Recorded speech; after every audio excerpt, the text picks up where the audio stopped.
पहले क्या कहते हैं, भजन कर राम दुहाई रे, भजन कर राम दुहाई रे। तेरी दुर्गति हो जाएगी, कुत्ता बनेगा, खाज लगेगी, शर में कीड़े पड़ेंगे, कितना कुतिया बने, गधा बने, गधी बने, क्या दुर्गति होगी आपकी। इसलिए कहते हैं भजन कर राम दुहाई रे, भजन कर राम दुहाई रे।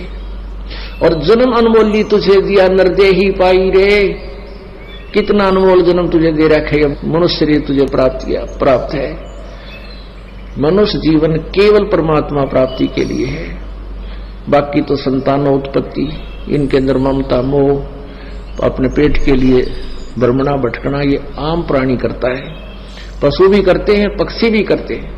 परमात्मा ने एक न्यारी ड्रेस हमें दी है, हमें अलग से एक भिन्न चोला दिया है, शरीर दिया है, और इससे हम परमात्मा प्राप्ति कर सकते हैं। इसका केवल इसको देने का एक यही उद्देश्य था, और हम मूल उद्देश्य भूलकर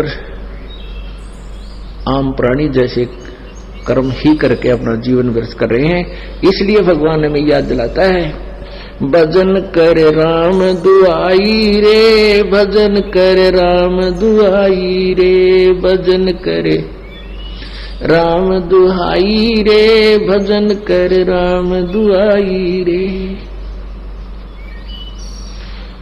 जन्म अनमोली तुझे दिया नर देही पाई रे, देही को देवा लोचही सुर नर मुनि भाई रे।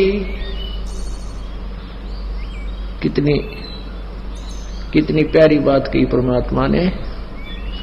कहते हैं इस मानव शरीर को देवता भी तरफ रहे हैं। देवता लोगों को उस समय पता लगता है जब ये वहां पहुंच जाते हैं, जो यहां भक्ति जैसी कि इनको ऊपर देव पद प्राप्त होता है।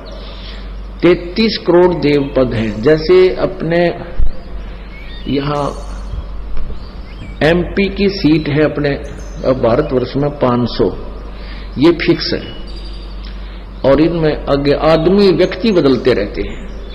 तो ऐसे ऊपर 33 करोड़ देवताओं की सीट है। उन्हीं में से ब्रह्मा विष्णु महेश और फिर उनके अंतर्गत जितने अधिकारी वो लगाए जाते हैं। वरुण है ये जल का देवता, कुबेर है ये धन का देवता, वित्त मंत्री।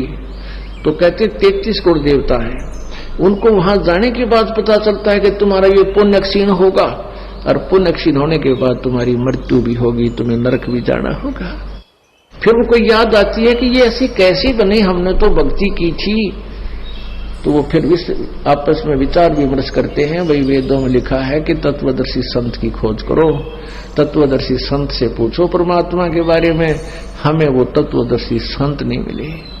तो वो क्या बात कहते हैं, भगवान हमें अब की बार जब मनुष्य शरीर मिल जाएगा, एक बार मनुष्य शरीर मिले, हम पूर्ण परमात्मा की भक्ति तत्वदर्शी संत की खोज करके करेंगे।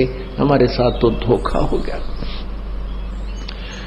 जैसे कई भाई बहन मजबूरी व्यवस्था के अंदर आकर सोच लेते हैं हम खुद कसी कर ले, आत्महत्या कर लेते हैं, अपने हमें दुख दूर हो जाएगा। नहीं, आत्महत्या करने से दुख दूर नहीं हो सकता।